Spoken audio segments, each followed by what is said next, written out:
திருவண்ணாமலை என்ன நெருப்புக்காக, சிதம்பரம் என்ன ஆகாயத்துக்கு.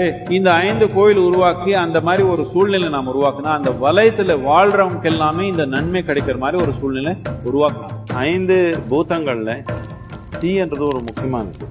தீக்கு மேல இருக்கிற அந்த வெளிய தன்மை ஈத்தரன் உருவாக்கப்படும். இந்த தீயை வச்சு நாம இந்த ஆரத்தி மங்களாரத்தி பண்றது, இன்னொன்னு பண்றது எல்லாம் என்னத்துக்குன்னா நாம அதை எடுத்தது தீ எடுத்துக்கல, அங்க இருக்கிற அந்த எத்திரிக்கு கையில எடுத்து இப்படி வச்சுக்கணும், இல்ல தலைமையில வச்சுக்கணும். எதுக்குன்னா ட்ரெமெண்டஸ்லி பியூரிஃபிகேட்டரி அண்ட் ஆல்சோ எனர்ஜைசிங். எவ்வளோ பேருக்கு சும்மா இப்படி மங்களாரத்தி எடுத்தாலே அவர் வாழ்க்கை மாறிடுச்சுன்னு நினைச்சுக்கிறாங்க. 2 வாரம் முன்னாடி திருவண்ணாமலையில இருந்தேன். பிரமாதமான ஒரு கோயில், என்ஜினியரிங் வைஸ். அது ஏதோ ஒரு குறிப்பிட்ட நாள், ஏதோ ஒரு ஏகாதசி நாள் அந்த சூரியன் வெளிச்சு கரெக்டா வந்து அந்த சிலை முகத்துல விழுகுது.